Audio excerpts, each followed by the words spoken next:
Hola a todos. Hoy vamos a aprender las diferencias entre los verbos quedar y quedarse. Okay, today we are going to learn the differences between these two verbs, quedar and quedarse. Now, you may assume that these two verbs mean the same thing, but they are completely different, and this is what we're going to do today, right? So we're going to start with Quedar. What does Quedar mean? Well, for starters, Quedar has many different meanings, right? The first usage of Quedar is going to be to talk about plans or arrangements, okay? So Quedar, it can translate as to agree, arrange, or plan to meet, right? So if you want to organize a meeting with friends or whomever, you can utilize the verb quedar, okay? Quedamos en el gimnasio a las 5. We arranged to meet at the gym at 5 o'clock. So this is the plan that we made to meet at the gym, okay? Over here, los alumnos quedaron en la escuela al mediodía. The students agreed to meet at school at midday. Right. So the first usage of quedar is going to be for plans or arrangements, right? So plans to meet up. So anytime you want to say that, anytime you want to mention that a meet is being planned or meetup is being planned, you can use the verb quedar, okay? Muy bien. And along with plans for meetups, we also use quedar to agree, right? Not just to agree to meet up, but to agree in general, okay? But that structure is going to be a little bit different because we're going to use quedar en followed by the infinitive of the verb. Quedar en hacer algo, right? Los padres quedan en comprar un nuevo carro, right? So the parents agreed, or rather agree, because this is present tense. Let me just change that. The parents agree to buy a new car. So quedar followed by en followed by the infinitive of the verb translates as, or translate rather, as to agree to do something. So los padres quedan en comprar un nuevo carro, right? Good. So this usage deals with agreement, right? Good. Second usage of quedar. It is, pardon, it is used to talk about what remains or what is left, all right? So when we want to talk about, and it could be anything, time, food, what have you. Once we are talking about what remains or what is left, we use quedar, right? For example, nos quedan 5 minutos. We have 5 minutes left, right? So 5 minutes represent the amount of time that we have at our disposal. Let's say we're doing an exam and the exam finishes at 10:55, at 11 o'clock, and it is now 10:55. We can say nos quedan 5 minutos. Yep. Queda una botella de agua. One bottle of water is left. Yeah. So we could have had a party and this is the only thing that was left.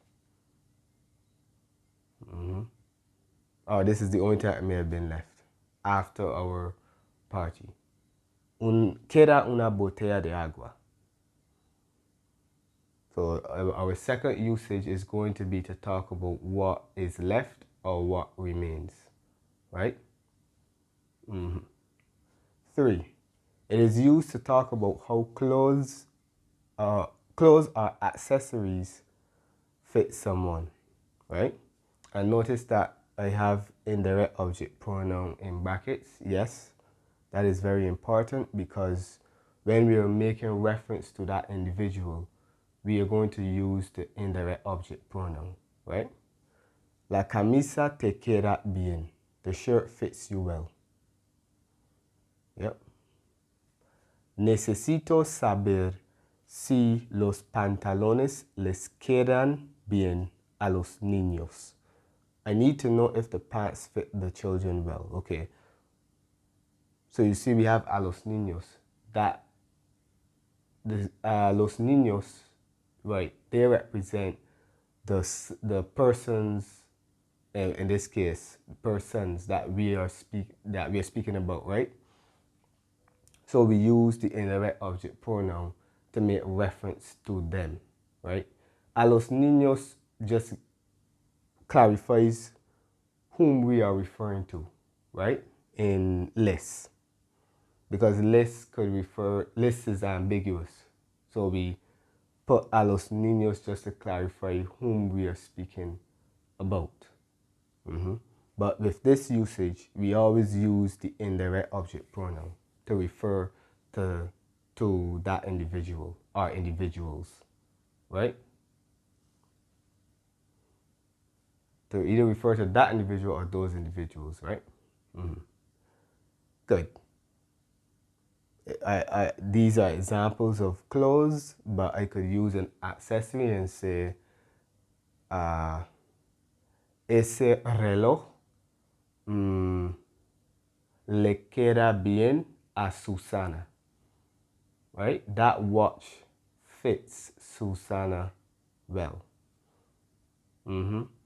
Ese reloj le queda bien a Susana. So you see the structure, right?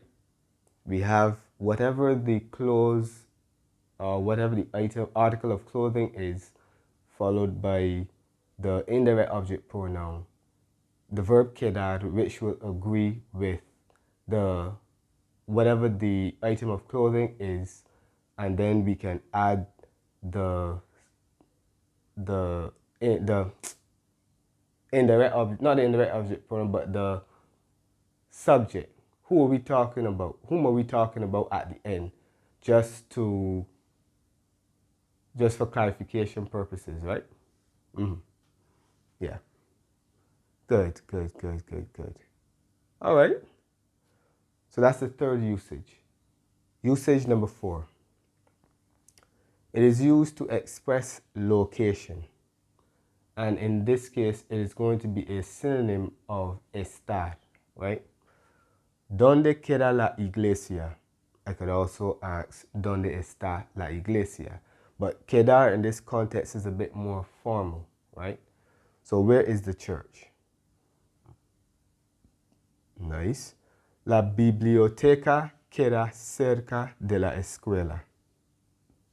The library is close to the school. So just think of quedar as being a synonym of estar in this context, in terms of location, right? That's right. But what is also worth noting is that we can use quedar to talk about the distance that a place it can. No, what am I talking about? We can use quedar to talk about distance in terms of our location, in terms of distance and time. That's what I meant to say. So if we want to say that something is 15 minutes away, or it is a certain distance away from where we are, we can use quedar. For example, I could say el hotel queda a 15 minutos del estadio. Okay? The hotel is 15 minutes away from the stadium. El hotel queda a 15 minutos del estadio. So the hotel is 15 minutes away from the stadium, right? So that is a usage of quedar. And of course, I could also say el hotel está a 15 minutos del estadio, right? So just remember that in this context, estar and quedar are synonyms, all right? Very good. So we have one more usage of quedar before we proceed to quedarse. Let's get to it. Okay, so we move on to the fifth usage of quedar, which is going to be to talk about results. When we want to talk about the result of something, we can use quedar. But what do I mean by this? Susana quedó sorprendida después del accidente. Susana was left surprised after the accident. So as you see, the surprise that Susana felt was because of the accident or as a result of the accident, right? So the accident left her with shock or caused her to feel shock or surprise, right? So when we talk about the results, we use quedar, right? Quedamos satisfechos con los resultados. We were satisfied with the results. Yeah. That talks about a reaction, right? Or a response. So our satisfaction was as a result of the results. Or our satisfaction was due to the results. So in this case, quedar could translate as to be left, but not as in leftover, but to talk about the results of something. So what happened as a result, right? So because of these results, we were happy, all right, or satisfied. Yep. All right. So these are 5 uses of the verb quedar in Spanish. Now we are going to proceed to quedarse. Okay, so we move on to quedarse. Now, quedarse is an example of a pronominal verb. This means that it utilizes reflexive pronouns, but it's not a reflexive verb because a reflexive verb means that the action is that the subject and object are the same. In other words, a person is performing the act on himself or herself. This is not an example of that. This is just one of those verbs that require the reflexive pronoun to be used, okay? Another example could be, or another example would be irse, to leave, right? So the first context in which we use quedarse is to talk about remaining in a place or staying in a place physically, right? ¿Vas a quedarte con nosotros? Are you going to stay with us? So when we say quedarte, we mean as in physically stay, okay? Of course, I could also move the reflexive pronoun and I could say te vas a quedar con nosotros. Same thing, right? Mi familia y yo nos quedaremos en ese hotel. My family and I will stay at that hotel. Yep. We're talking about the act of physically remaining in a place, right? So this is simple. And I think this is probably the most common usage of quedarse, right? 2, it means to keep something. Okay, so this is the structure. Quedarse con algo. That means to keep, right? So if someone gave something to you or linked you something and you keep it, you could use quedarse, and you kept it, you could say quedarse con whatever that thing or object was, right? Me quedaré con esta mochila. I will keep this bag. Yep. ¿Te quedaste con las gafas que te compré? Did you keep the glasses that I bought you? Mm-hmm. So our second usage is going to be to talk about keeping something. Quedarse con algo. Mm-hmm. Yep. Another example. Mi mamá se quedó con un reloj especial. My mother kept a special watch. Mi mamá se quedó con un reloj especial. Right? Yeah. Just wanted to give another example, right? And thirdly, it is used to talk about staying in a state as well as changing states. Okay. When we're talking about being in a particular state, usually emotions, right? We are going to use quedarse, right? So, me quedé enojado con la noticia. I was left angry by the news. This is similar to one of the uses of quedar, because one of the uses of quedar is to talk about a result, right? But this is going to be this example is going to be a reaction, right? Right? This is a reaction. This here is going to be staying in a state.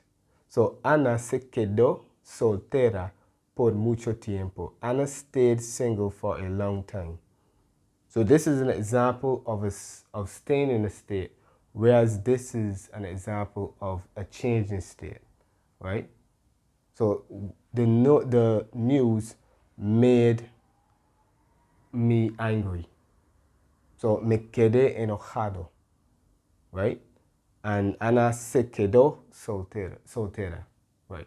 So if we're talking about either a changed state or remaining in a state for a period of time, we use quedarse. But look, as I was saying earlier, this usage is similar to one of the uses of quedar, but that quedar talks about the result of something. This is talking about, I guess in that context, it would be the same as this, but the addition here is that this is talking about remaining in that state, right? The usage of quedar is just to talk about the result of something. So this takes it a step further, right? Ok, eso es todo por hoy. Espero que ustedes entiendan las diferencias entre estos dos verbos. Muchas gracias por ver mis videos y hasta pronto.